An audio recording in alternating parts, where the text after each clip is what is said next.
It's for about interview talk. Yeah, talk, conversation, that Yeah. type of thing. And that's Yep. going to go for, because I just woke up. It's 8 in the morning. That's why I asked you. Yes. Well, anyway, good morning, afternoon, evening, everyone, and welcome to Renew Your Spirit. I'm your moderator. I'm Lynn Gaffin. And today we have, my guest is Steve Hermann, Reverend Steve Hermann. I have known him for as long as I've been in spiritualism, and I've been in spiritualism for 40 some odd years, so it's been a long time.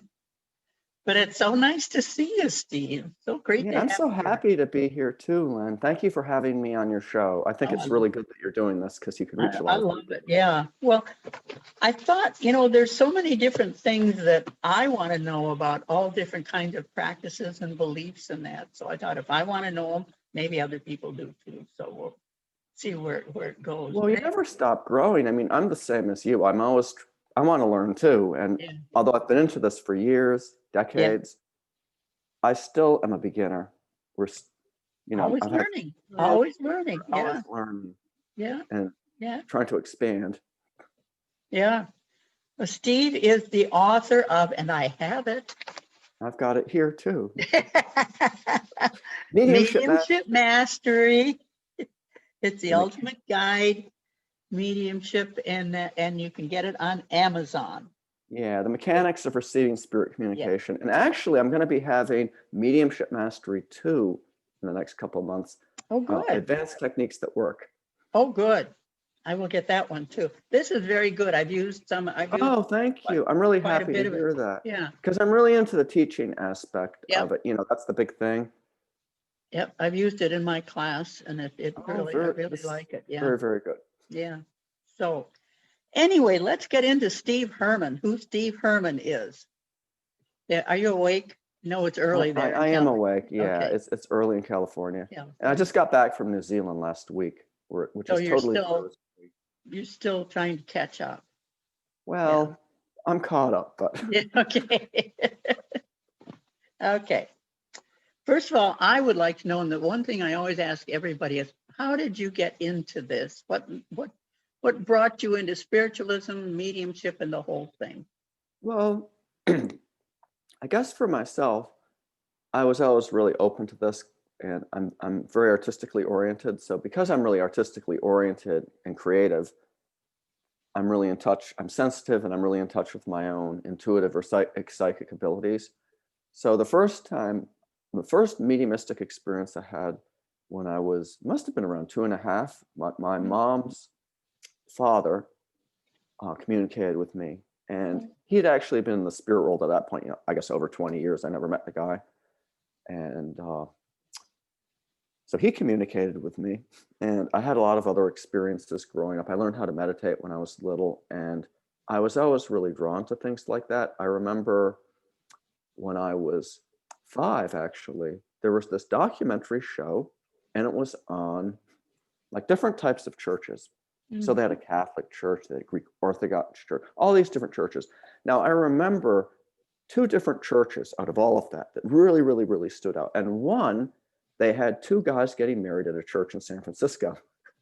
And I remember asking my mom, like, how can these 2 guys get married? Now this is going way back. Yeah. And and then after that, they said, and now we're going to take you to England, to a spiritualist church, and spiritualists believe they can communicate with the dead, with mediums. So I instantly was like drawn to that. And then, shifted, they had the spiritualist church, and they had this gentleman, this medium. He was standing up in front of a congregation, all these old people, and he was bringing. Yeah. Keep in mind, I was 5 years old, so everyone was old.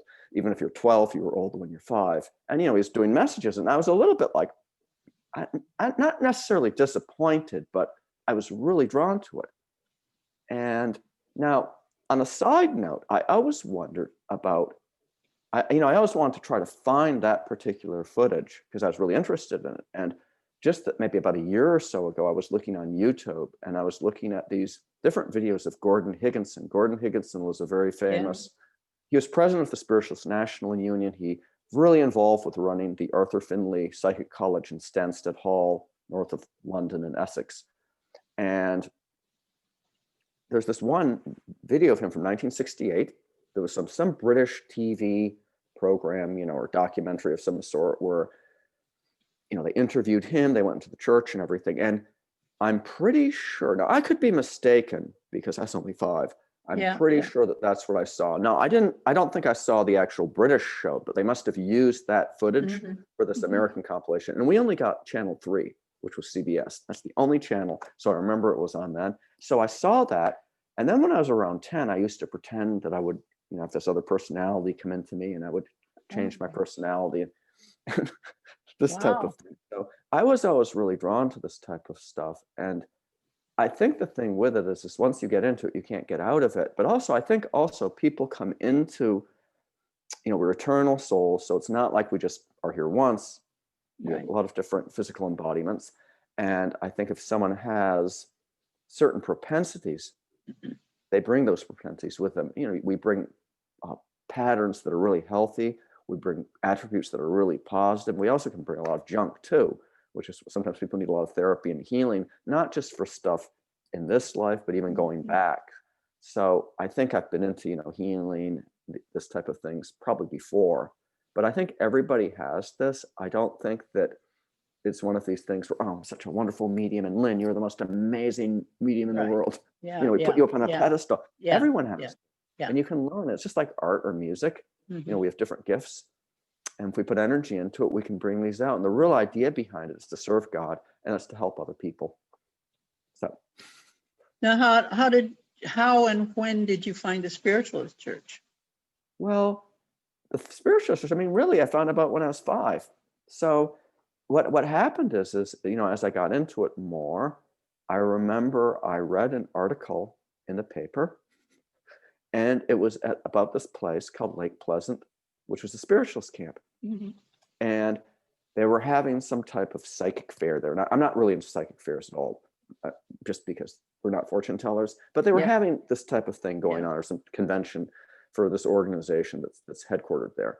And I really wanted to, I didn't even have my license, but I wanted to go there. And it was on the Sunday paper, Springfield, Massachusetts newspaper. But, it was actually the last day of that particular thing. And I was like, oh my gosh, now at that point I was really already heavily into, studying it or looking into it, but I hadn't sat in any formal classes at that point. But so I didn't actually make it to that place till the following year and had a reading. And it was only $2 for the reading, by the way. Yeah, I remember those days. Yep. You know, the 50-cent readings and everything that go on Yeah. for a half hour. I mean, literally, it's like, at least it was a half hour, and, it was awesome though. I remember, at one point going there, I think it was the next year, and, Ruby Jones was there, and, from Hartford, and she was Yeah. awesome. Yeah. There's some pretty cool people. There are a lot of people from Connecticut too, are connected with Lake Pleasant, because the organization that's there, the National Spiritual Alliance, used to be part of the NSAC that you and I are part of, but then they split off in 1913. But at one point, that was an NSAC camp, and there were two different groups there after the split off. The original camp closed up in 1976, unfortunately. So, but there used to be camps like that all over the country. But, spiritualism, what's really good about it, it gives you the format, the environment, and really there's the educational schemes and understandings of how to develop mediumship and how to use it. And people There's not that many left anymore. Spiritualist churches? The camps. Well, that's the reason why there's no camps around. I mean, some of it has to because things change, in a general sense. But really, it just has to do with people not really caring too much, not putting the energy into it, Oh, I know. With anything, I've seen so many, not just camps, but churches over the years, and usually people get into it, 55's young in spiritualism. And it's not a retirement hobby, but, people get into it, at least here in the States and the UK too, I think. They tend to get into it, midlife, and there's reason, and that's not a bad thing. It's good that they've gotten into it, but then, so by the time they really get established, it could be 10 years later. And then 10 years after that, they kick the bucket. Now, it's very, very, very cliquey. You go into these churches and, people are on ego trips and they don't like another medium because they're jealous. So what happens is a lot of times it's not real progressive. And then you have a couple people running things and it all falls apart. And once they kick the bucket, well, then the whole church goes. Yeah. And that's really sad. Look at how Pine Grove has changed, though. I mean, I haven't been there since I think 2013. But I can remember when I first started, I mean, opening day was packed. There would be standing room only for when it opened. And now it's like hardly anybody showed up. Oh, wow. You see, I haven't been there, and it's because I'm in California now, based, not in New England. It's a little bit harder if you're, I have to, I do this for a living as well. So if I'm going somewhere, I have to kind of be saying, my God, it's going to, my expenses and all that. Oh, sure. Pretty astronomical. Now, do you go into, have you ever gone into trance? Well, the thing with mediumship is mental mediumship as well as physical mediumship. Altered states of consciousness are really involved with all of it. Like, I mean, let's just say you or I were working with each other. Our eyes might be open. Yep. You'd be in an alter. We could. Oh, absolutely. Absolutely. And your heartbeat and all this stuff. There would be a change, and you're in an altered state now. And I know that if you were working with me, Lynn, you could go deeper progressively, and you go into a deeper state. And it's really, there's degrees of control by spirit. There's degrees of altered state. The depth that the medium's dissociation. Getting out of the way, and it's like, and there's a level of influence or control that's there. Now that can be really strong, or it can be pretty light as well. So with entrancement is really what we're talking about, or control. Yes, I certainly have experienced that. But there's, like I said, there's varying degrees of it where you can be really kind of like overshadowed, where their energy, their personality blends with yours, and you're really aware. And then of course you have to the other extreme. Certainly you have unconscious, a deeper type of trance, and you could just be completely unconscious and they could be working with you. Although that's not really necessary in most cases. But I have seen some that do that. Yeah. That's when you stick the needles into people and see what happens. The hot coals on them and see how they respond. Of course, you don't want to just touch someone who's in an altered state ever, but there's a lot of pseudos. I know you've seen this where someone, hi, I'm your little joy guy. Yeah. Yeah. They do some type of baloney like this. And a lot of people really don't understand the whole mechanics of entrancement or the influence of those in spirit when they work with you that closely. There's a lot of delusion in spiritualism, unfortunately. Even though it's a science, there's a lot of people, especially spiritualists, they can throw their common sense and intelligence out the window, as you can imagine. Yeah. And that brings me to the physical mediumship. I've heard good things. I've heard bad things. I've never seen it myself. Well, physical mediumship, I mean, I remember one time I was sitting with a group of students. Now, this is probably, I don't know, like maybe 98, 99, around that time. I was at Pine Grove. And two of my students, because I used to have different students when I would work the camps, come with me and help. Or just like with Pine Grove, what's great is you have a cottage there. So you've got all these extra rooms. So I would have, anyone, even at different times, people would come. So I had two of my students, and it must have been right after the service or after whatever I was doing in the evening. We had kind of like this informal circuit, circle, the three of us in the living room there. This is just one example. Mm-hmm. This is at Pine Grove, so it'll be relevant to you. So anyway, so we're having this group, and we're sitting there in the power, and you could hear it from one side of the room, this heavy, thick, like breathing. You could hear it with your physical ears. Now, it was almost like someone was hooked up to a respirator, someone with breathing type of condition, emphysema or something. And it was interesting because there was a dehumidifier on at the same time. And yet the sound was separate from that, but then they kind of blended together and everything. And I immediately, I started saying, do you hear that? And I started addressing the personality. And I said, move to this side. Instantly, the sound shifted to my left. It would have been like more in front of me to the left, if you imagine the corners. And this went on for hours, almost like it was trying to speak. Now, it didn't, whoever was there, the spirit, they didn't actually end up forming any words and speak. So that's like phenomena.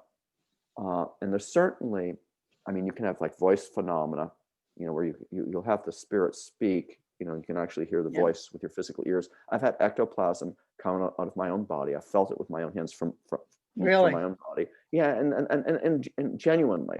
Now, there's a lot of people who are out there right now, and it's just a bunch of bunk.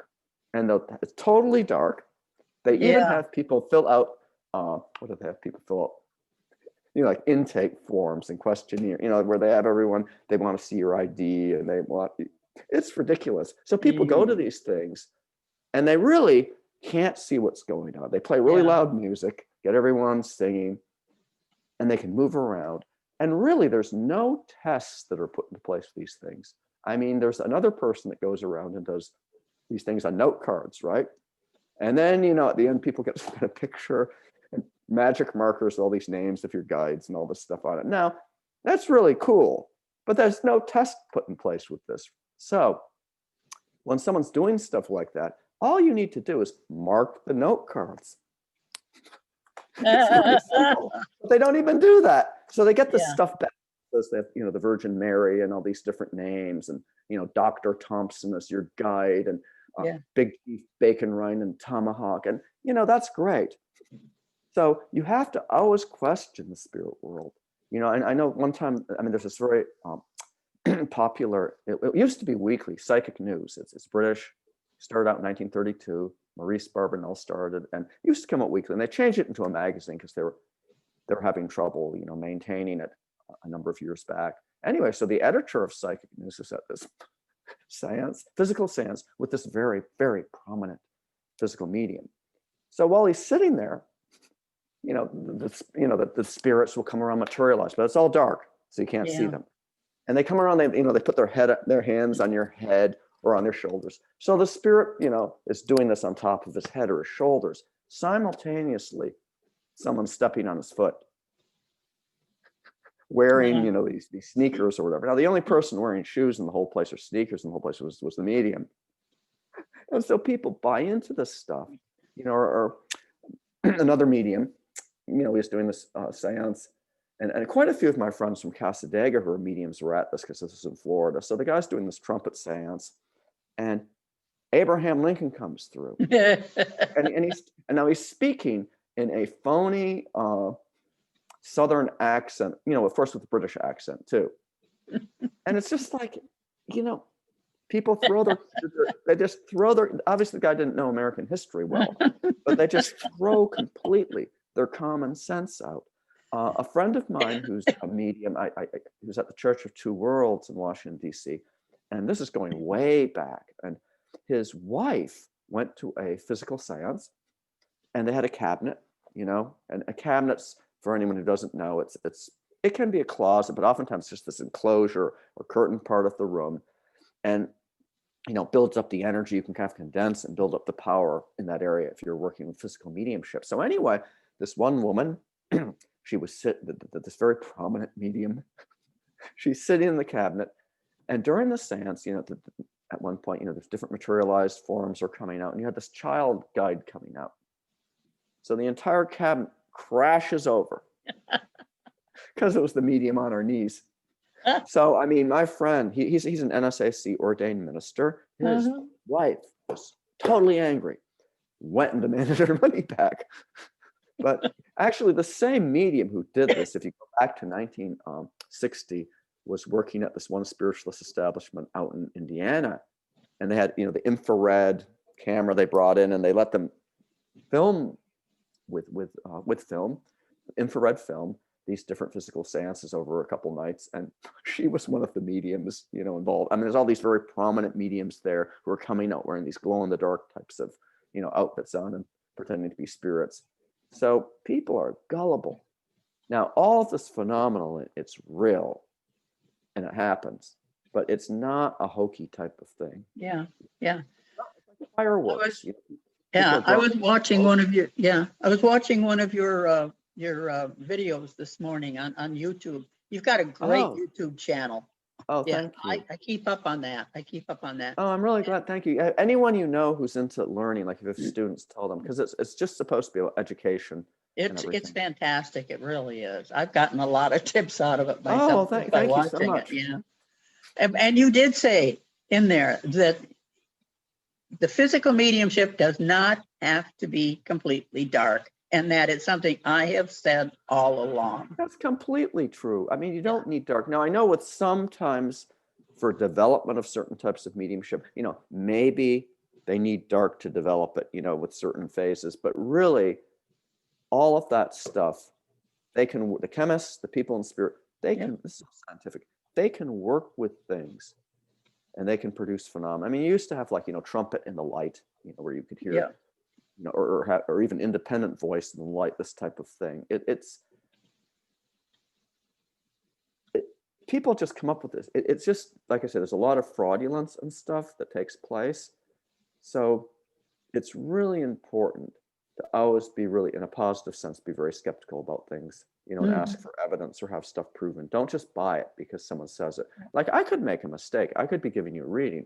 I could get my head in my own mind, because it goes through my mind, but my own thoughts, and just somehow say something a little bit off if I wasn't being careful. I'm very ethical, but I could probably goof something up. I mean, I probably don't do that too much. Hopefully I minimize that or totally don't do it. But just because a medium says something, I know. And people, they don't understand the mechanics involved with it and everything.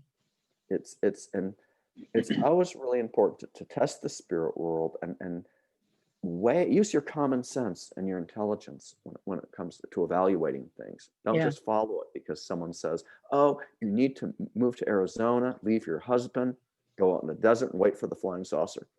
Yeah, and they will. And they will. I know. Jesus is returning. He lives on Venus now, and he's coming back in his UFO.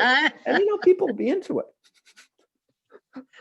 I had a woman come up to me one time. I was serving another church, and after service, she came up and she says, "I have to talk to you." She says, "I had a medium tell me that I'm going to be moving," and I said, "Okay." She says, "I don't want to," and I said, "Then don't." She says, "Oh, but she told me I was going to." I said, "You don't have to do it if you don't want to." She said, "Oh, I haven't been able to eat. I haven't been able to sleep. I've been so upset." And I thought, oh my gosh, that's terrible. You can't do that. You can't like you say, if a medium says, leave your husband and go to Arizona, do you want to leave your husband and go to Arizona? It's Well, up to you. this one student of mine from, she's, I guess from the Virgin Islands, she was up at Temple Heights camp with me. This is going back because she'd come and stay there for the week, because I have different students. This isn't that long ago. This is probably only, 5, 6, 7 years ago. And there's this one person there, I mean, for whatever reason, was doing cards. I mean, they're not supposed to do cards, Mhm, they were doing mhm. cards, right? Mhm. And you'll like this, told my student that she was missing, like, I don't know if it was all of her brain or a Oh, large gee. section of her brain was missing. And that she had something like fallen off of a cliff or something and died in a past life and in this life. Oh But my. actually, she was missing like part of the. Now, my student, who's pretty savvy about this, just thought this is a bunch of rubbish. But it's because whoever vetted, the worker didn't really, the standards weren't real high in Yep, terms of yep, vetting the yep. person, in terms of their qualifications, because people have different backgrounds, different trainings, different belief systems. Sometimes, I mean, oh my God, you've got to watch out. There's demons out there. And the demons, you're going to be channeling them and stuff. No. Yeah, But they yeah, have that they have that type of view, that you have to yeah. watch out. I know it's incredible, and it's like you say, it's who has been talking to them that they get that feeling, and a lot of it is coming from the media, TV and movies and that. They Yeah, figure, well, one of the things that's really, really popular now, Lynn, I know you're going to love this, is you have, mediumship demonstrations, like, you do messages, you bring through communications for a group of people. And guess what you serve? You serve wine and lots of alcohol. ooh, And sometimes you even have them in liquor shops or restaurants. oh Also, no, oh no, yeah, no. yeah, yeah, yeah, yeah, yeah. It's very common. I mean, I because this is just maybe like a year and a half ago. I heard about this, and I'm like, Oh because my on God. Facebook I saw some promo that some medium had been posting. So Yeah. I look at them, I'm thinking like, what the heck? Oh, So yeah.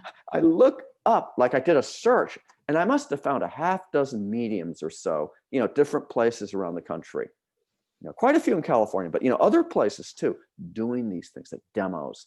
Oh my Like God. like Yeah, no. like spirits and cheese or something, where you have like the spirits and the spirits. And I'm thinking like, well, I know that there've been some UK mediums who do demos in pubs, this kind of thing. Well, that's fine as long as they're not doing the drinking.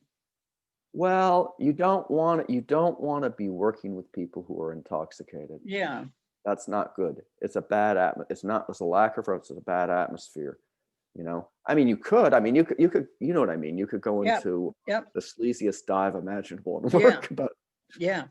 it's not, it's really not what you want to be doing. And obviously, I mean, you don't want to bring, if someone drinks alcohol, they shouldn't be drinking alcohol. Or, I mean, quite a few people now, they're drinking alcohol and they're also smoking marijuana when they're working too. Oh my Lord. Oh yeah, yeah, this is the big thing. Oh, So, they but must realize get that some really good readings. Jeez. As long as they're not taking LSD, you get a really Well, good. that's what I was thinking too. They need to take some type of psychedelics, and Yeah. I mean, that's going to open you up, but it's not really the way you want to open up, because you want to have discipline over what you're doing, and it's better to have a very clean mind when you're Oh my working. gosh, yes. Yeah. Now, this isn't in spiritualism per se, but there's a Right. lot of people Yeah. into this, and then you can walk up to people at the Walmart, and give them a message, or at the bar, Oh gosh, no. I wouldn't give a reading if I One online, mediumship, kind of like for training, or students get together and share and this type of thing. Yeah, this one's going, well, my husband went to the bar the other night, giving readings to everyone at the bar, and she's drunk. Jeez. No. Alcohol and mediumship Well, don't this mix. just has to do with lack of training. That's basically what it's about. Gee, somebody ought to get a hold of them. Yeah. Oh my God. I'm sure if you told them they were off, they get really angry with you and defensive. Oh, sure. Yeah. Because who are you to tell me what to do? Yeah. Do you ever use crystals or anything like that? Uh, I have got a lot of, like, people have given me crystals over the years, so I've got quite a few in my my bedroom and stuff, on my Yeah. bookcases and around, which I really like. They're really awesome. I mean, the energy I think with any kind of stones Hmm. are really cool. I mean, I don't work with them in any kind of healing capacity. I've had people who've worked with massage or energy healing who've used them sometimes, like, they'll put them on your chakras or things Yep. like that when they're working. Actually, with massage, there's also like hot stone massage. I'm a massage therapist Yeah. myself in that Yeah. way. But you can do like hot stone massage, and you put them on the body, Hmm. obviously not burning, scorching hot, but it's therapeutic, Yeah. that type of thing. Yeah. But Yeah. I'm not really into the whole using props. Or I remember at this one spiritualist church once, I was in Connecticut, they put a crystal wand under the healing stool, when they were working. Oh my gosh. Yes. Oh my This was gosh. this was yeah. This is used to be NSAC, then they became Christian Metaphysical, and now they're pagan. Really? Yeah, yeah. They're in Bristol. They're a really nice church. But Yeah. you remember Charles Rubin, Oh Bishop yeah. Rubin. Yeah. He was running it. I mean, they're Okay. really, really, really, really, really nice. But Yeah. they would mix a lot of metaphysical types of things with it, Yeah. which sometimes, I mean, when people do that, because that's like in California too, like you might wear like this, aluminum foil, and you've got the aliens coming through and stuff, the tin foil when you're channeling. But it's one of these things where it can be a little bit, if you mix, sometimes just it can get a little bit too everything Right. goes, Yeah. which you Yeah. get away.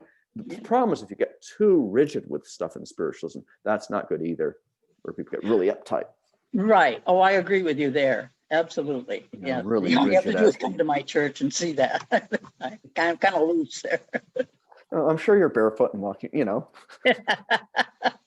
having lots of fun, because you're pretty open-minded with things, but not everyone is, I I mean, know. I know.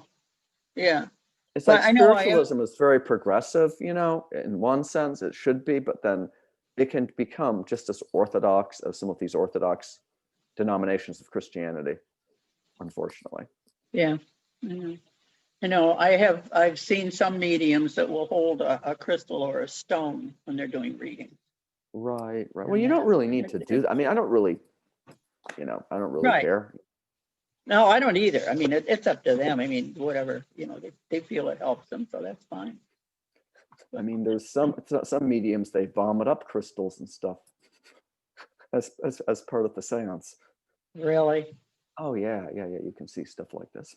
Oh Like gosh. pennies and stuff. Oh, literally, it's this whole regurgitation. They're Um, supposed to be apports. yeah, right. Exactly.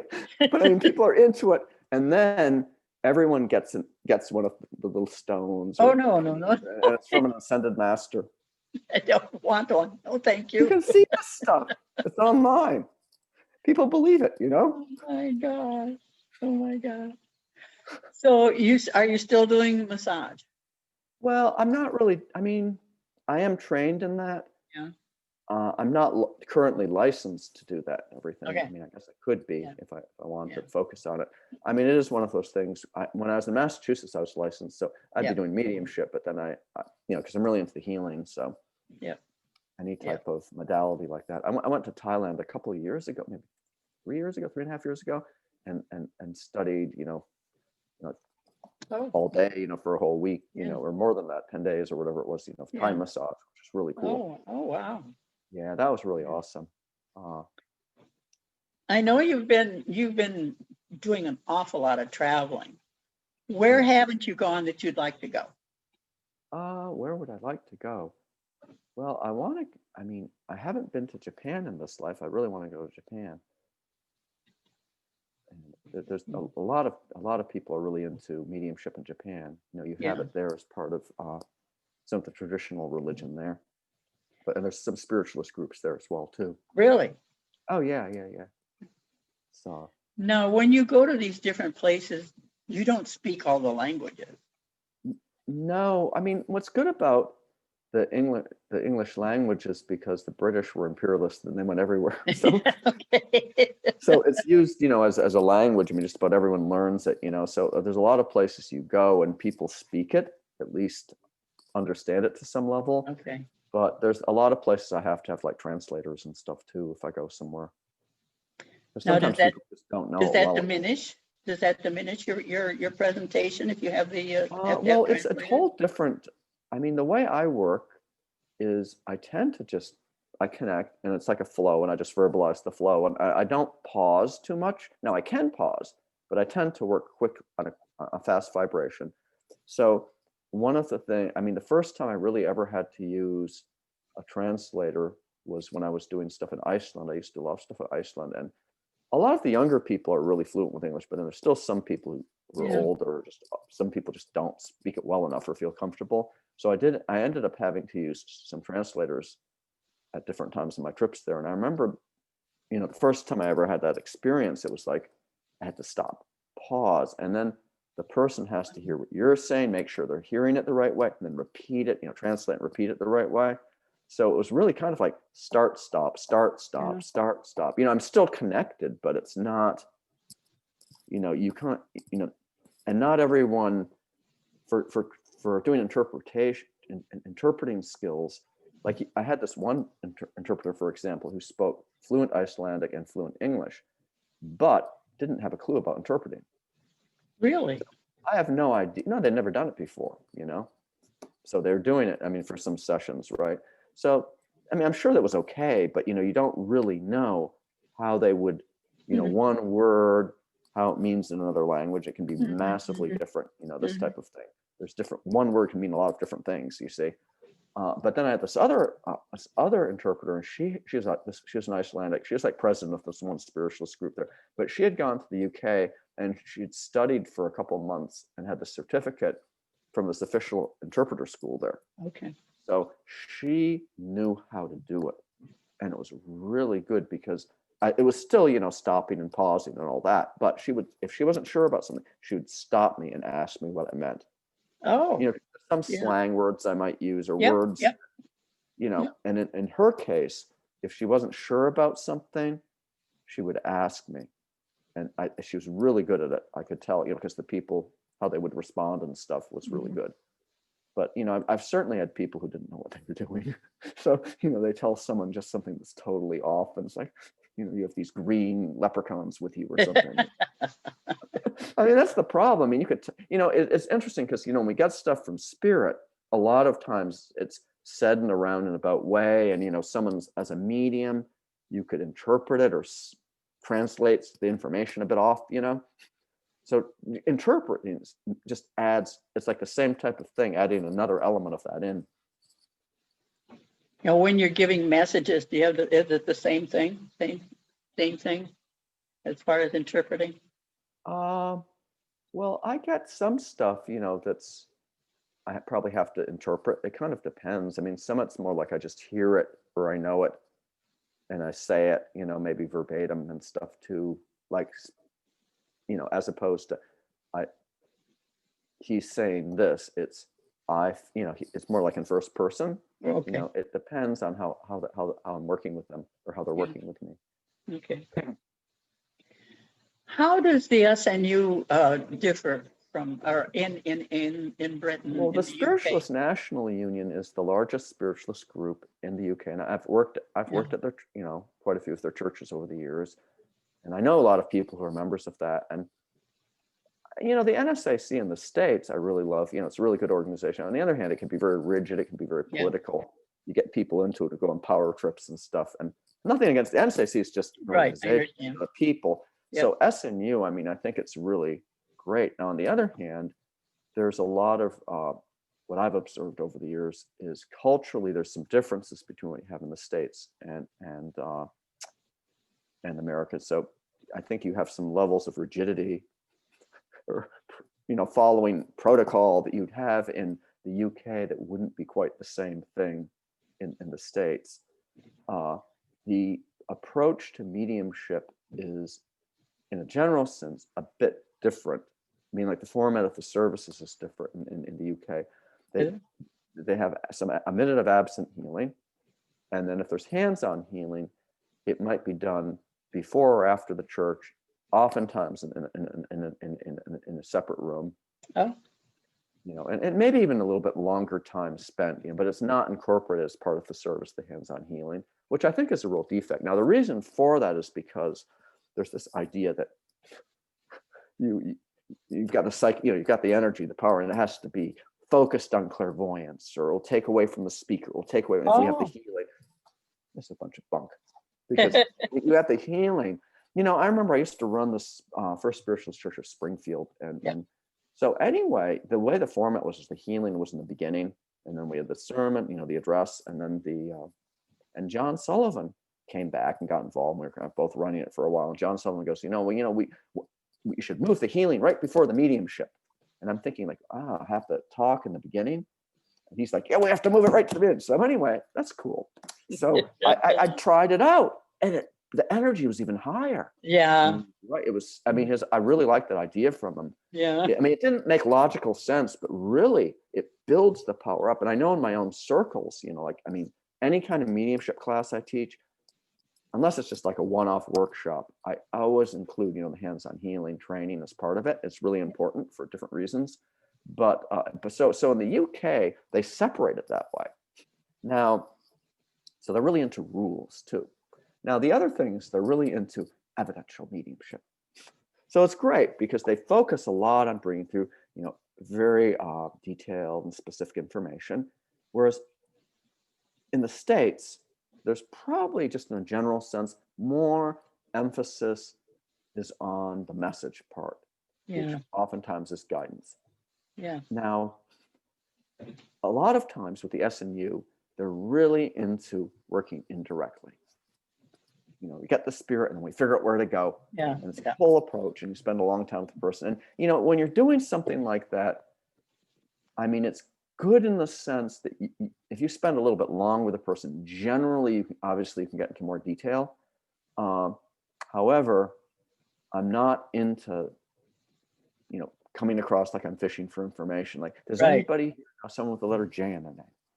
Who knows someone with the letter E in their name? I've got the letter E in my name. You don't, Lynn, but I do. Yeah, I know.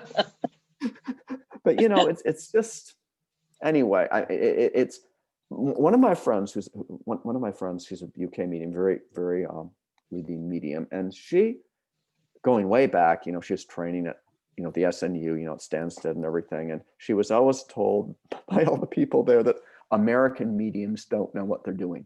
This is what she was told. Really? They don't have a clue. Oh, no kidding. So anyone watching this, if you're an American medium, you don't have a clue. This is what they're telling you. That when it comes to mediumship, they're really backward in the States. So when she came over to the States to work, she just thought that's the way it is. Like, she didn't know, So there tends to be this attitude that you get with some people there who, there's a lot of ego in spiritualism. Now, you get that a lot in the States, where they all get jealous and they all want to kill each other. Yeah. A lot of these spiritualist camps can be like that, where they live next to each other. But in the UK, it's a lot of that in these churches too.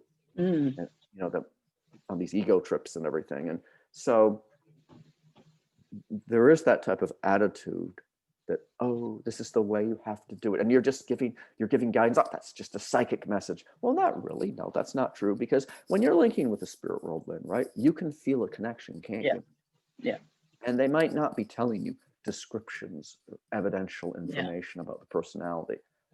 That's important. Someone's a skeptic, someone's an atheist, or maybe someone's grieving. But that's not, see, also, the whole purpose of mediumship is not just to prove survival. That's a bunch of bunk. It's to get people in touch with God and get people in touch with themselves. And in America, it's very progressive in that the mediumship has gone ahead. That's why they have the guidance, because the people coming to the churches, a lot of them, they want to grow. They're not just interested in, is my mother still alive? This type of thing. It's not. And if someone really needs that, that's a skill that's very, very, very important. I teach evidential mediumship, but it's not supposed to be in a box. You're doing it the wrong way, Lynn. You're just a 2-bit psychic. Yeah. You know what I mean? And this is what they'll say, like, that's just a psychic reading. And it's baloney. You're connected with the spirit world. You can feel the power and the connection with the spirit world. It's not like they're just limited to describing themselves or give some little message that way, they'll go very, very, very deep in terms of practical advice for people, and it's on a soul type of level. Yeah, and it's kind of like you want them to feel better after you've spoken with them rather than. Yeah, the spirit world knows what people need to Yeah. hear. They set the agenda. I mean, Mhm. I just think it's good to be multifaceted as a medium. Like I was talking about, like the working indirectly, like does anybody know? I mean, that's not a bad skill to have. There's some contexts where you might want to do that. It's not that it's wrong or something, but it's really it's not good to to be narrow Right. with how you work with things, or it has to be this way, or it's as long as you're really connecting with the spirit world and you're really helping people, and there's quality there, that you're disciplined and quality with what you're doing, Mhm. disciplined over what you're doing. That's what's really important if your attunement is good. Right. But the Now, type have of you, the substance of it, I mean, like what comes through, they determine that. I mean, you just because you want to receive names or you want to receive right. something a certain way, well, I mean, it's good to be able to do that, and it's good to train to be able to do that. But it may be that they need to hear something totally. You need to bring Donald Duck through to them or something. You have to say that. Right. Yeah. Now, have you ever not been able to read for somebody? There's definitely been people over the years who just like the energy isn't really good. Like I mean, there's definitely people, I call them readings from hell, that come sometimes, and they're just like, it's like you've got mud up to your waist because they Yeah. don't bring in the right conditions.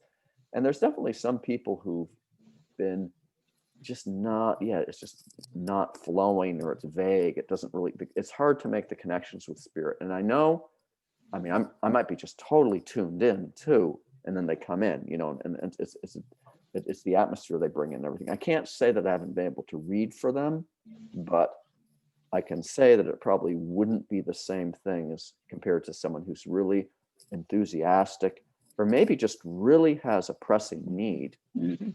I don't know the full picture and everything. Right. Like Yeah. you really want to help people, or you'd like people to be satisfied with it too. I mean, certainly someone could come to a medium and they just think that was the worst reading I've ever gotten in my life, Lynn, just because you didn't tell me. That's I it. want to know Yeah. when my mother's going to die. I mean, I Yeah. remember I had this one woman, not that far from where you are. I want to know when my mother's going to die. And it's like, Oh, gee. Thursday, 4:30 this week, Yeah. and it's just people asked, and then Yeah. and then she got really mad at me because I didn't, Yeah. Yeah. Yeah. I had one woman wanted to know if she should get a divorce, and I said, I don't know. I think you need to use arsenic on the guy. And she kept asking me all these questions. I said, I don't know. I wasn't going to tell her. There's with free will. I mean, I mean, they can say, okay, your husband's really abusive.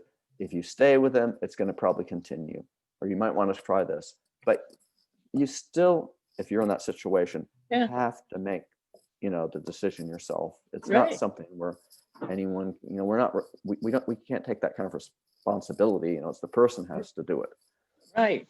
So, and if it doesn't work out, then whose fault is it? Well, my psychic told me that this is what I should do. It's like, yeah. Well, remember when I was doing the pastoral skills course, I got ordained in '92, and I did the pastoral skills course like right before I was ordained, like at Lilydale that summer. With Sharon Snowman, who was the secretary. She was teaching it for the most part at the time, and I remember she gave one example. Someone had come to a medium, and I guess somehow the medium, like they ended up, committing suicide or something like that. So they somehow were using that, like the medium, whatever something the medium said. There was some kind of controversy. I believe they had actually taped the session too. So because of this, the NSAC at that time was suggesting to mediums not to tape the sessions, this type of thing. And I have no idea, what the medium said, or it was somewhere out in, Midwest somewhere, whatever, or what actually resulted with that. But, people can take something you say completely out of context, and it doesn't matter. I mean, what it is, whether it's so you just have to be careful. But on the other hand, what do you do? I mean, you have to kind of also be honest and authentically give out what comes in from the Right. spirit world. Yeah. It is really hard. I mean, obviously that's why we don't diagnose, we don't prescribe things like Right. that. Right. And I think you have to realize that people's lives are their own responsibility too. It's not up to us to tell them. Well, that's exactly. People are very dependent on Yeah. therapists. They're very dependent on mediums, and I mean, it's you want to be there for people, but I remember I had this one guy, and he was an official Groucho Marx interpretator. He looks just like Groucho Marx. I mean, literally, the hair, everything, and he would go to these circles, and none of the mediums wanted him there because he'd start doing these like Marx Brothers type stuff, and all these jokes and stuff. Right? Yeah. They just were. And he really was very immature. Now, he probably was in his late 50s at the time. Now, this is going back a few decades. And I remember, I mean, he had some girlfriend and she was significantly younger than him, but then it seemed like she was mentally challenged, like she had some type of autism, like she wasn't, completely as developed that way. And they were together. And I remember, I mean, one time he just called me up and wanted to know, is she cheating on me? Is blah, blah, blah. And you could hear her in the background, like, I'm not cheating on you. I'm loyal to you. And like crying and all this stuff. And somehow, like whatever I was saying, like I really didn't get into reading for him or anything. And I think this is when I was still a student or I hadn't been certified that long. And somehow something I said, he took it and started, accusing her even more of cheating. And then she got on the phone, she's like crying, tell him I'm not cheating. Oh my gosh. And it's like, what the heck? So I was really like, oh my gosh. And I don't think I and after I was just like, I've got to be very careful with these types of situations because you really do. Now this guy, I remember one time he'd call me up all the time, right? And I remember one time, like it's like 1 a.m, he woke me up. It was on a work night. Steve, you're such a good medium. Your guides are so advanced. And then he goes, I lost my wallet, Steve. Ask your high-level guides. Is it under the floorboards? And I'm just like, oh my God. So after that, I made a point. I learned a lesson: never give my number out to people. I mean, this is when I was still at a regular job or was doing other stuff. I wasn't. I might have been certified at that point, or I was working toward it. I wasn't. Yeah. But so I would have a lot of these types of people who would just, oh yeah, and I guess because I wanted to practice, sometimes I just give them readings and stuff. No, when you first started traveling all around and that, how did you get your word out? The word out that you were available to do these countries? Well, what happened is, I mean, I remember I started, I mean, working full time as a medium in '92. Actually, I remember working at Pine Grove Camp. I worked at Pine Grove Camp that summer. Yeah. And that was like July 4th, that whole week of 4th of July was on Saturday and everything. I remember doing the service and everything. There was like 4 people or something. And so then I did the pastoral skills. So I just basically, I had stuff set up, that I was invited to different places, but I quit my job and I'm just going to do mediumship. So that was 1992. So that's a big step. Yeah, big step. So yeah, and I wasn't in it for the money, so I think I was living at my mom's house. And I basically I was making, you make $25 back then for a service. Yeah. Things like that. And I wasn't really charged. I mean, I think I was I finally forced myself to charge money, and I think I was charging like, $25 and spend an hour with a person for however long, this kind of thing. I had a bit of poverty consciousness. So I did get stuff kind of set up, and I got invited by some places, and I think initially there were also some places that I would have written or called or something to, and I managed to really just start saying stuff, and obviously do stuff once. In most, I mean, pretty much all the time, you're gonna get invited back and everything. Okay. So I just kept on doing that and everything. And have you ever been to Scotland? Well, I've been to Wales and England. I haven't been to Scotland. I've been invited to Scotland. I know a lot of mediums in Scotland. I just haven't actually been there. I want to go to Scotland. Well, you can see my background. That's Scotland. I figure Oh, if I can't go there, I'll bring it to me. Oh, yeah. yeah, Well, you should go there. There's a lot of spiritualist churches there, and yeah, they're very direct. They're not so uptight. They're kind of like yeah, in people's faces. Really, they're pretty cool. I like Scottish people yeah. because I they'll would say it like like to, it is. yeah, I'd like to have checked out Conan Doyle Center. Oh, right. Yeah, that's new. That's new Yeah, and that's in everything. Edinburgh. Yeah, there's a lot of different groups there and different things going on. It's like I mean, there's a lot of that in the UK. I mean, in a way, it's really good. It's a smaller place, and there's areas there was just a lot of spiritualist churches and centers and things going on. So if you're a medium, I mean, I can think of being there doing work, and pretty much every night of the week I was busy doing something, because a lot of the churches, if they have their own buildings, they'll have demos or services, different activities going on during the week too.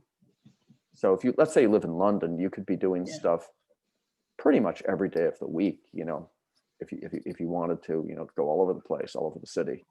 So I was wondering why it seems that the SNU is more in touch with the people.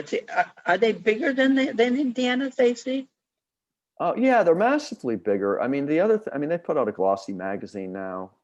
They have, they're definitely really political. I mean, I know a lot of people who don't like the SNU, who are mediums, who are independent, but I think the SNU does have there's a level of professionalism there and standards, which is really, really good. On the other hand, I think it's a bit too much in a box. Mm-hmm. The NSAC is starting to do more. There's some people involved who are younger, who are more progressive, with reaching people and everything. So, but at the same time, I mean, it's really it's like a dead religion, pardon the pun. No, I understand. I was just wondering why, since spiritualism started in the U.S., it seems to have flourished more in the U.K. Well, it flourishes even more. I mean, for example, like the Philippines, there's thousands of spiritualist centers. Really? Yeah. I do a lot of work in the Philippines. There's also, like in Brazil, millions of spiritualists involved. I mean, they refer to themselves as spiritists. It's really the same movement. Yeah. It's just you see when spiritualism, it started in 1848. Mm-hmm. Then it went to a medium named Mrs. Hayden. She brought it to the UK in 1852, and then it went to continental Europe. So everyone in continental Europe was into table tipping and developing mediumship, clairvoyance, and so this one French educator, and he wrote under the pseudonym of Allan Kardec, 5 classic works of spiritualist philosophy, and the Medium's book, the Spirit's book, Genesis, Heaven and Hell, and the Gospel according to Spiritism. So his books, he had an association that he was involved in a publication that he put out, paper that he put out in a magazine, whatever you want to call it, in France. But he was very influential. Now, he called it Spiritism. It's the same movement. I think they're just more heavily into reincarnation. Well, if you go back then, I mean, the thing is most people, I mean, like let's say in England or the States, they're from a Protestant background. Anything like with reincarnations, that's just like kooky. It's from Eastern religions. Yeah. They don't really know a lot about those religions anywhere, or anything about it. So, but if you go back in spiritualism, so you had a lot of people who Anglo-Americans were, the larger organizations very much against it, but then you certainly had, let's say in the NSAC, split off groups that did believe in it, that started other organizations that were accepting of it. Within the NSAC, I studied with Pauline Hathaway, was one of my teachers. She was from Onset. She started out there in 1947. She was with the Custances, who were running it at the time, in Cape Cod. Onset's an early camp, and there's the church there in the Wigwam camp as well. But she believed in reincarnation, and the Custances did. I mean, in the NSAC, you kind of had it split, but then it was never official. Other spiritualist groups in the States did, but the Kardec teachings are a lot more thorough and a lot more progressive in terms of spiritualist philosophy, basically. But it's the same philosophy. It's just that it's not focusing so much on phenomena and on mediumistic communications. It's more on developing your character, developing more. So consequently, if you have a family, you're going to want to bring them because they can be involved, and it's like in spiritualism. If you want to grow spiritually, you have to go somewhere else. Because there's a limitation if you just have media. People just want messages or phenomena. So there's millions of spiritualists in Brazil. Any of the Spanish speaking, Latin American countries, like Puerto Rico or Cuba has hundreds of spiritualist centers, actually. Really? Puerto Rico, there's quite a few. There's actually quite a few. The spiritist groups in the States are very, very, very big too. Just in Connecticut, there's quite a few centers that they have as well. But they don't run it like a church. Same thing with other European spiritualist groups. Like you go to Sweden or Norway or some of these places, Finland, they're not run like churches. They're more like centers in most cases. And that might not be a bad thing. No, it's just a different, because they wanted to get the Protestant religion aspect out of it. Mm-hmm. Yeah. But there's other spiritualist groups here in the States. You have a whole, a lot of the NSAC back in the early 1920s, they segregated the NSAC because that was pretty common. So you had anyone, of African American, anyone black skinned, pretty much was. Yeah. They had their own organization, the National Spiritualist Association of Colored People's Spiritualist Church. And a lot of those churches, there's quite a few, that were predominantly, people, black skinned who involved. A lot of those groups, which are still around, they took the IST out of the spiritualism because it's called the spiritual churches. Oh. And they incorporate a lot of elements of Catholicism and Christianity and ritual into the services. So it might as well just be a Baptist church or a Catholic church, but then, they've got the mediumship and, they work with guides and all this stuff and have seances. And so you kind of have different expressions, it's not like, there's some groups, like I said, that can be very metaphysically oriented. So it's like a tree and there's all these different branches. Different branches, People approach it differently, but it's a lot bigger, like in like the Philippines or Brazil or some of these, Cuba, some of these places than it would be probably in the UK or the States.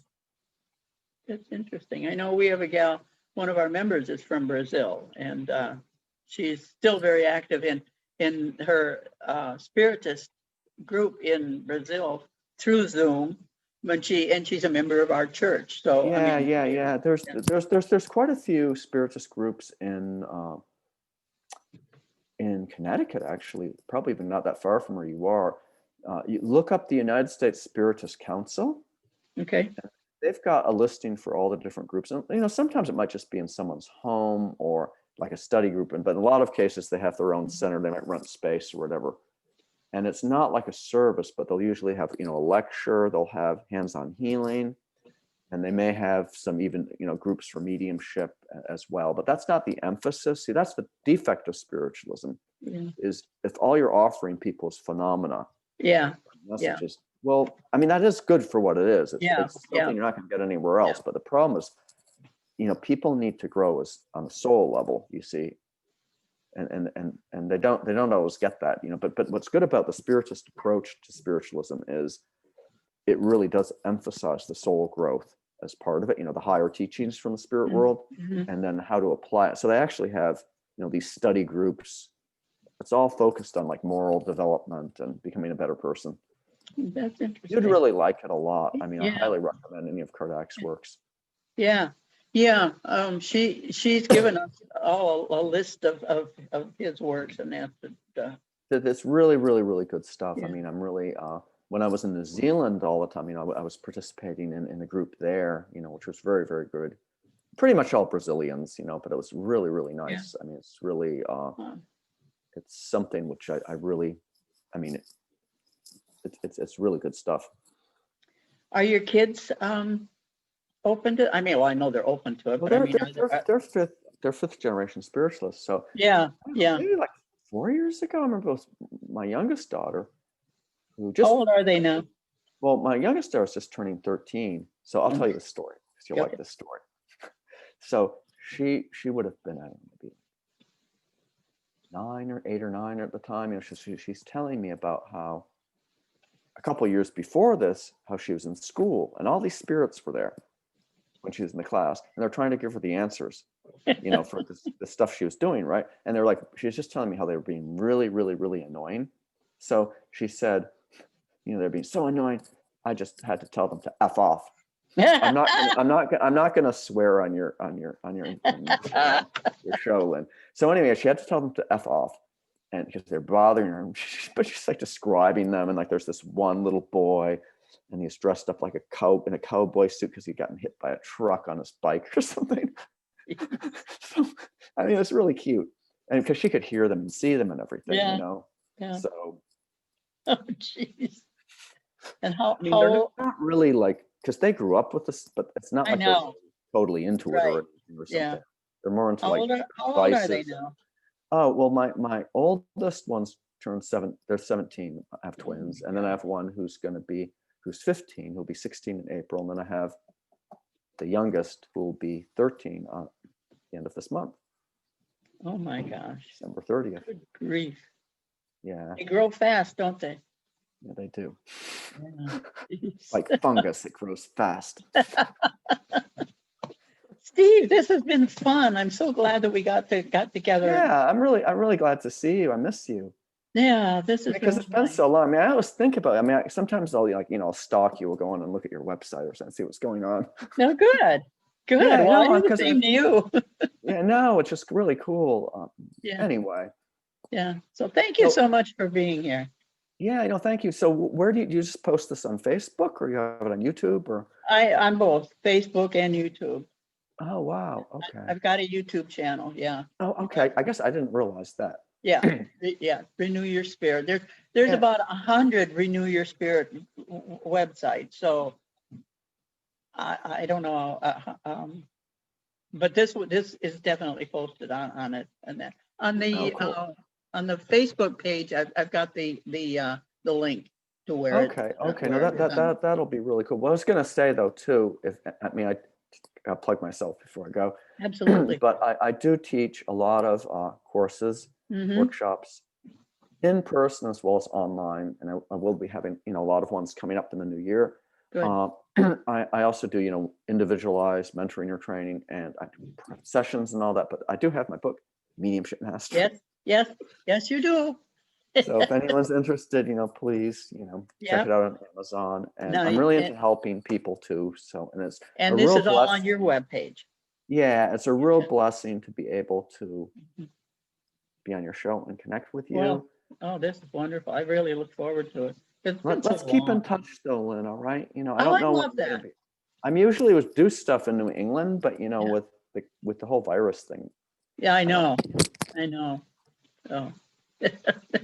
Must be time. It is. Thanks so much, Steve. I really appreciate it. We will keep in touch. God bless you, and you God have a bless really wonderful, and we'll be in touch, Lynn. Absolutely. Thank you so much, Steve. Happy New Year. All right. Yes, Happy New Year. Better than the last one. I think so. Okay. Thank you. Bye-bye. All right. Bye-bye.